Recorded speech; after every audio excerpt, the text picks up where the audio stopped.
I'm cool now, but not gonna lie. Saturday I was hurting, boy, good lord. Am I proud of my dogs? Of course.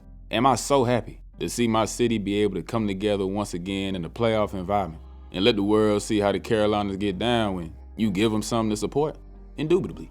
But I was so hurt because they were right there, against all the odds. Naysayers mad that a division winner get to host them a playoff game like it's always been, going against a title favorite that is better than them by a good bit.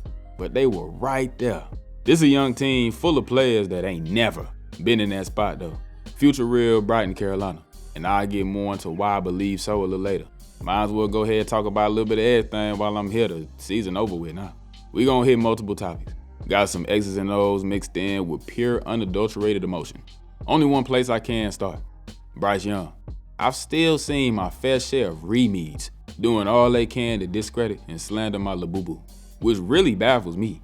Of course he missed some throws that you love to have, actually, as every QB does. His biggest weakness, his footwork.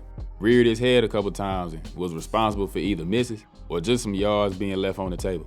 But he stood tall in some interesting pockets, or bailed out, got on the move and threw some absolute missiles. Now I was throwing with some zip, I ain't gonna lie to you. You take this dart to the greatest receiver of all time. Footwork is clean, intentional. Steps up, layers the rock over the linebacker, hitting Coke right in between the numbers. PBG real, these ain't lasers. For a limited noodle arm midget that can't push the rock down the field, I don't know, he kinda slinging that joint. Beautiful patience from my youngins to execute this slight rub. But the throw of the day is easily the soul passing tud. I'm talking about capital A, 8 capital A's. This is Bryce Young. What some streets always love about him, that ability to throw with anticipation. Look at where Jalen Coker is, the pigskin already cocked. Coke get his head around, immediately get the tracking. Ball fall right where you want it, right in the bread box, man. I love this nigga. Something to note on this play too, ball gets snapped a literal second later, Jared Verse already beaming in dude's face. The O-line was getting whammed. There ain't no other way to put it. Iggy probably had one of the worst singular plays you can have as a lineman. Genuinely got bulldozed, wrecked his knee, and got flagged for it all. Good God almighty. Prayers for my dog. Rob Hunt probably shouldn't have played realistically, but Tetairoa McMillan. Jalen Coker. On my life, I love you both. How good does it feel to be able to say the city once again has two young, versatile weapons once again? In their playoff debuts, they both put it all on display. All-important do-or-die game day, bringing in an RPO wrinkle, allowing for easy offense and just that potential for Foe to put the yak abilities to use. Of course, put our best in more one-on-one situations, he going to work.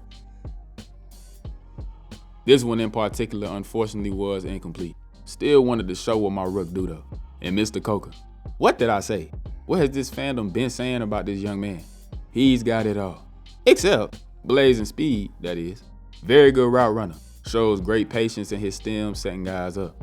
Incredible hands. I mean, he ain't dropping none, kinda. Not mad at him for this one at all though. Everything about this was nuts. Showed that body catching don't have to, and really shouldn't be a bad thing. Almost letting this dot propel him further forward. I love my life. My young offense was cool. The defense, nah, they were cool too, but they ended up letting Nas down in the end. Let's go ahead and speak on it, especially being that they done already extended the nigga. So, do I think Ejiro Evero is perfect? No, nobody is. Did I like the secondary about being out the frame on the last drive of the game?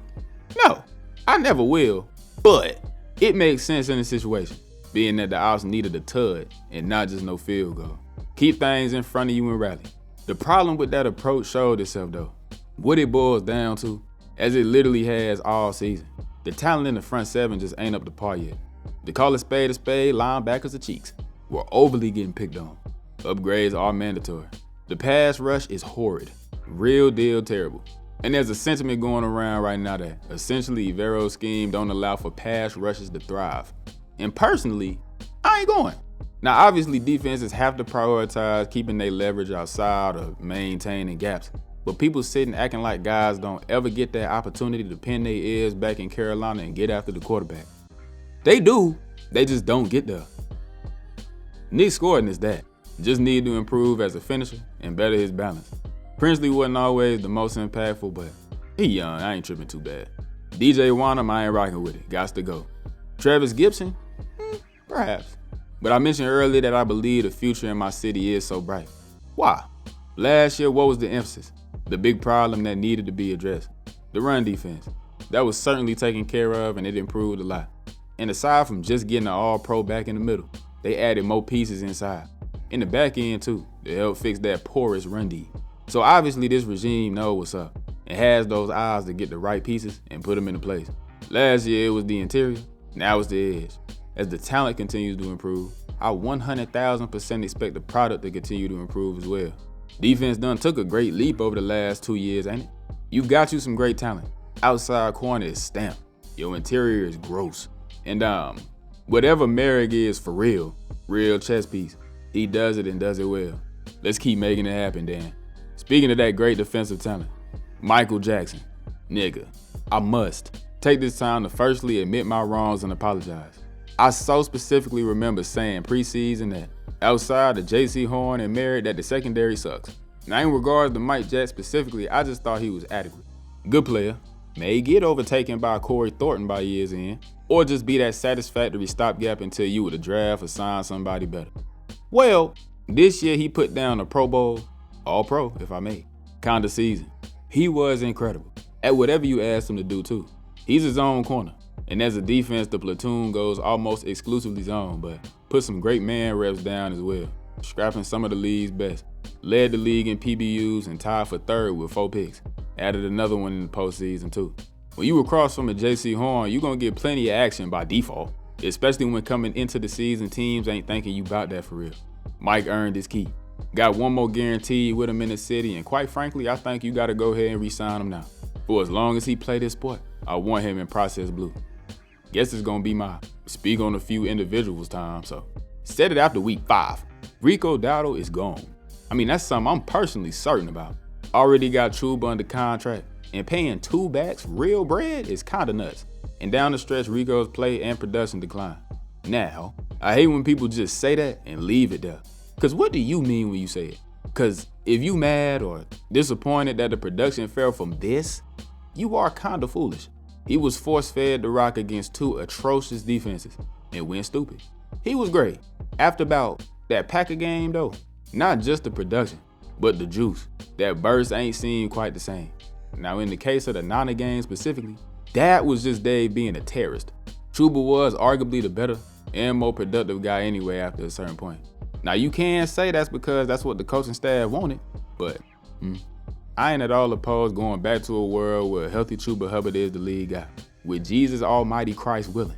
A healthy Jonathan Brooks there, and ETN too, I guess. Here's the issues. Jonathan Brooks.